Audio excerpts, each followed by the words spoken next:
Welcome to the Sci-Fi Evolution channel. Her voice was quiet, so she decided to change her name. He squatted down. Only if you want to. She thought for a moment, then shook her head. I like who I am. Kalen smiled. We will protect it. He turned on the jump. Outside, space distorted. Inside, gravity briefly fluctuated and pressed down on them, then stabilized. They floated in silence for a while. After enough time had passed for the systems to cool down and Kalen's pulse to recover, Ares brought him tea brewed from her personal collection of herbs. The fragrance was soothing and earthy. She handed it to him without saying a word. She was just sitting there. They were alone in the cabin. You're home, Ares said softly. I am a broken ship, he replied. She doesn't care. He looked at her. And you? The wanderer of the abyss drifted in a quiet space, surrounded by a field of distant stars. No alarms, just silence. The air inside was warmer than the darkness outside. Kalen stood in the galley, sleeves rolled up, wiping condensation from a cooling panel near the bulkhead. The ship's systems were slowly recovering from the jump, slower than he would have liked, but they were functioning. Ares entered the room without a word. She moved like a part of the ship, now quiet and steady, feeling every vibration in the floor. Lyra followed her, clutching the blanket, her hair disheveled and her eyes puffy from sleep. But they slept peacefully, not because they felt safe, but because exhaustion had finally taken its toll. Ares placed the folded shirt on a narrow shelf next to the carriage. Her movements were precise and almost ceremonial. Lyra crawled into the nest of blankets Kalen had made between the seats, curled up, and was asleep again in seconds. She calls you warm, Ares said softly. Not strong, not brave, just warm. Kalen looked at her, not knowing how to respond. I think she's starting to understand the concept of comfort. He felt it then, a sensation in his chest, not quite pain or joy, but a heaviness, firm and grounded, as if his ribs were made of stone and he was finally standing on solid ground. Ares put down her shirt and sat next to him when he was still in the forest before everything collapsed. Orin said that, in his opinion, security is not a place but a person. Kalen swallowed. He seemed like a good man. He was next to her. His voice didn't waver, but it was ragged. But he died alone, and I couldn't stop it. She looked down at her hands, then stood up and came closer. It wasn't your fault, he said softly. I know that now, she replied. But it took losing everything to believe it. She took a deep breath, her voice steady now. You didn't let me die the same way. She wasn't dramatic. The words weren't looking for pity, they were. The truth, spoken with the finality of a man who has faced death and acknowledged the grace of grace. And the air between them has changed. Kalen didn't speak, but he slowly reached out, not taking her hand, but simply placing his palm next to hers, offering nothing more than his presence. Ares's fingers moved deliberately and carefully, intertwining with his. It wasn't a kiss, not yet, but it was a clear answer.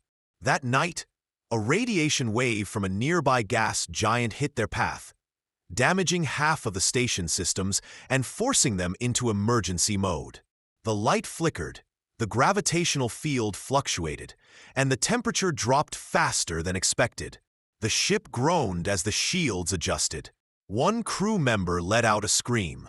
Kalen grabbed the emergency blankets and rushed back down the hallway, finding Ares already there, kneeling, her arms wrapped tightly around her daughter, whispering gentle lullabies on her tongue.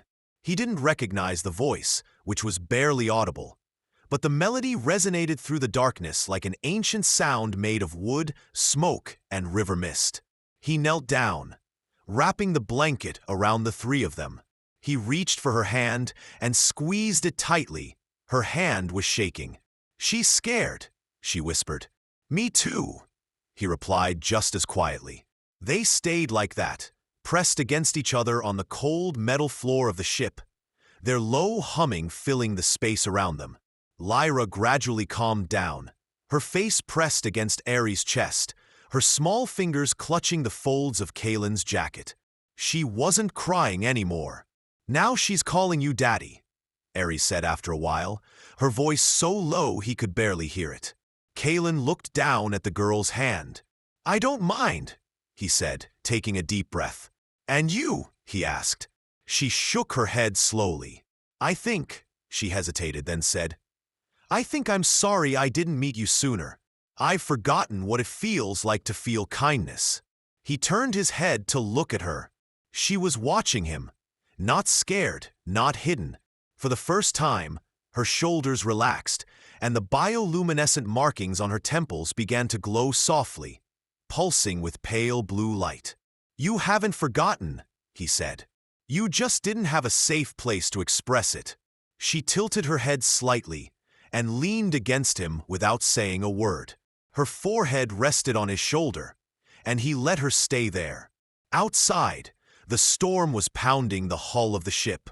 Inside, 3 people were sitting on cold steel, wrapped in a warmth that could not be measured in degrees.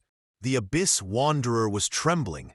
The darkness was holding on tightly, but in this limited space of metal, they were no longer alone. And for the first time in too many years, it was enough. The ship landed with a low, metallic hum that reverberated off the floor.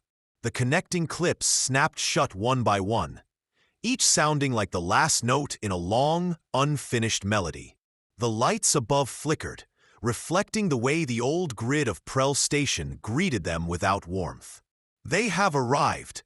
Standing at the entrance, her gaze scanned the surroundings, but there wasn't much to see. The concrete was pocked with traces of heat damage, and a loader droid was rusting in one corner, its optical sensors no longer functioning.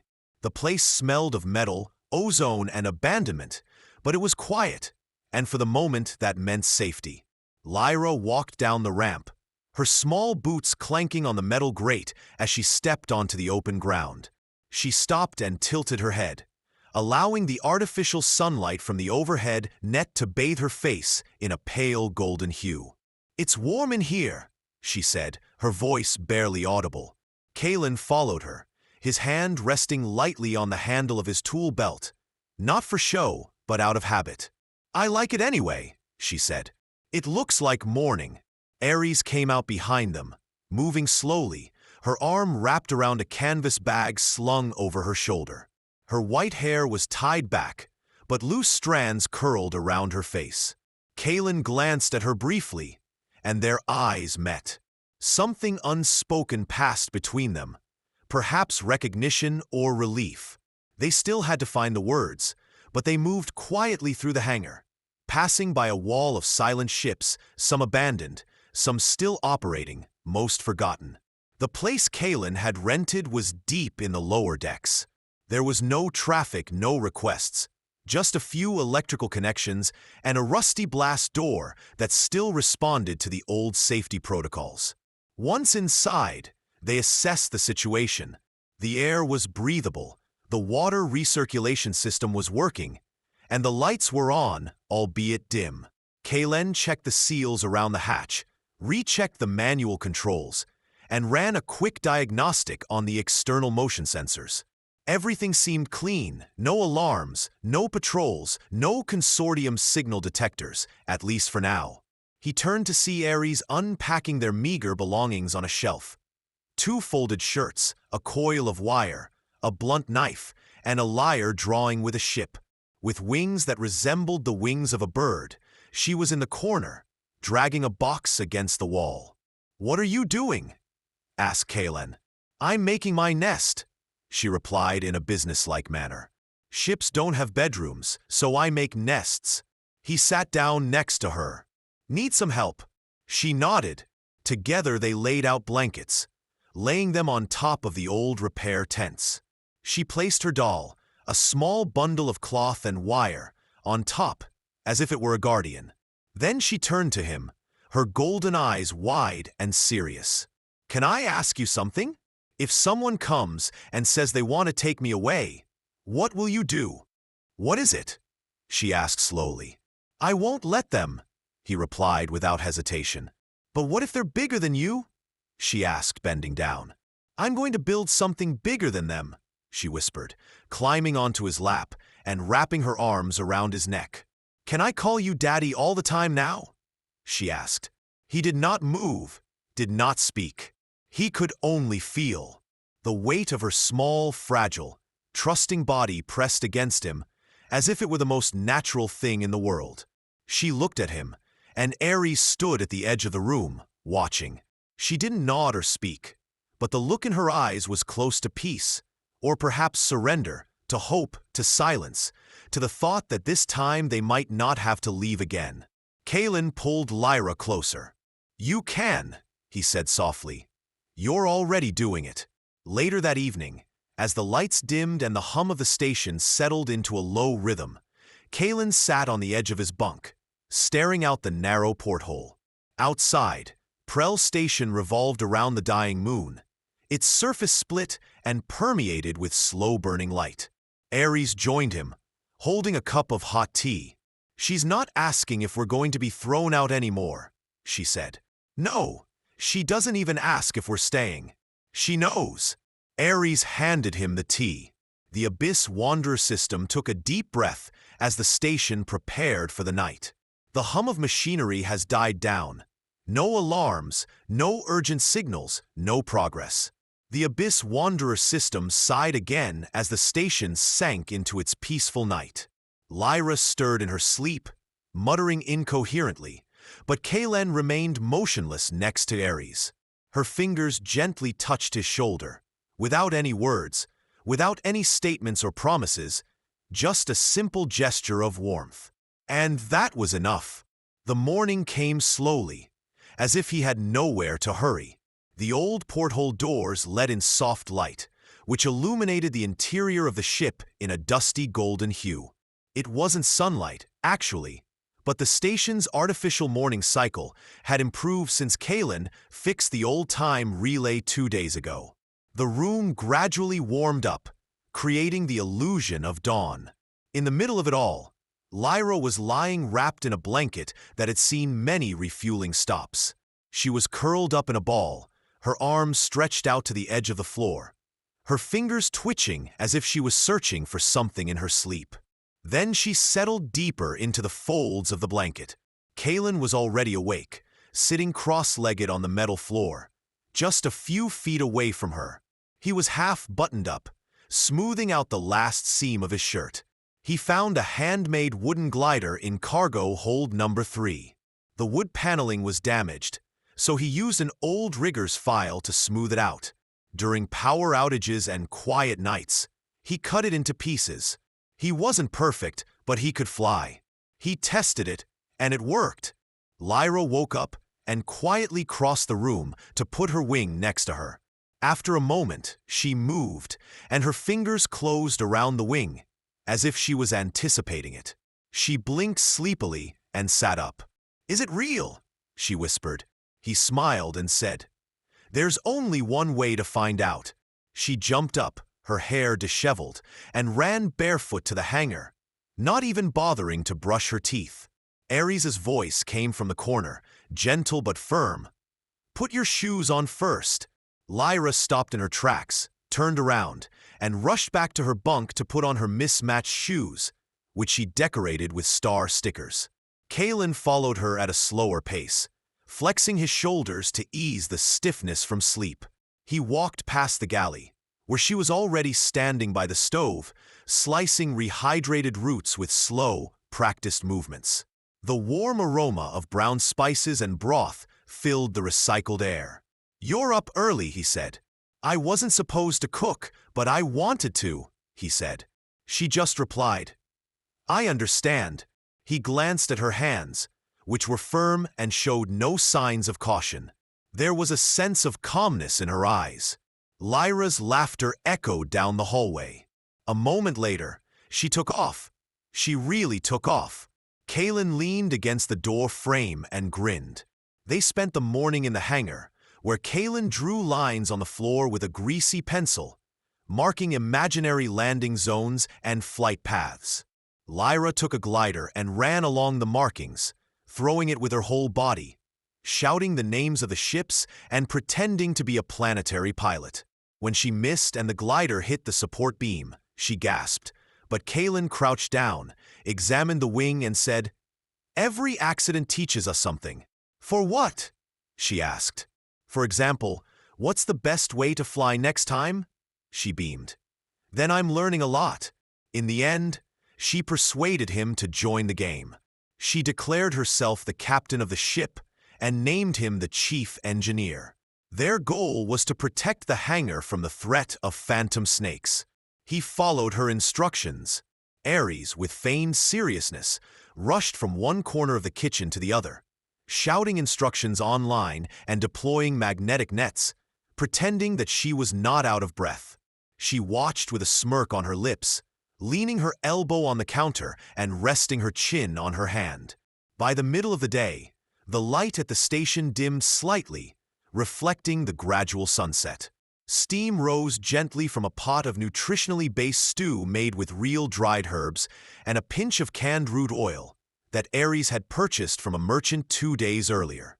She poured the stew into 3 bowls, one of which was slightly chipped, and placed them on a drawer table in their living area. "Lunch!" she shouted, and Lyra appeared, sweaty and beaming with pride. "I saved the base," she said, collapsing to the ground. Ares raised an eyebrow. Kaylin entered the room, wiping his face with the hem of his shirt. "A heroic act," he exclaimed. "It was a truly dramatic death." Ares handed him a bowl and said, "Eat. Save your strength for the next fight." They ate in silence for several minutes. It was a peaceful silence filled with the gentle sounds of slurping, the clink of spoons against bowls, and the occasional hum of a ship passing outside the city walls. After the second helping, Lyra climbed onto Ares' lap and snuggled against her shoulder. "I'm not tired," she murmured. "You don't have to," Ares whispered, gently stroking her back. Kaylin got up to put the bowls away, but he stopped in the doorway. He watched them for a moment, quietly and motionlessly. "It was the best day I've had in a long time," he said softly.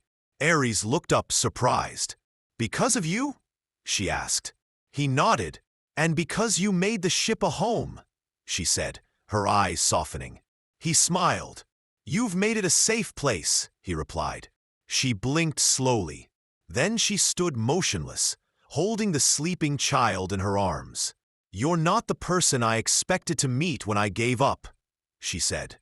"And you're not the woman I expected," he replied. There were no statements, just this. But when she stepped forward and gently pressed her lips to his, it was as tangible as gravity. It was not a test, but an answer to a question that had already been asked. Lyra was snoring softly between them. They laughed, and for the rest of that peaceful day, time ceased to exist. They didn't check the scanner. They didn't discuss running away. They didn't worry about the past or the future. For the first time since the beginning, they were just living,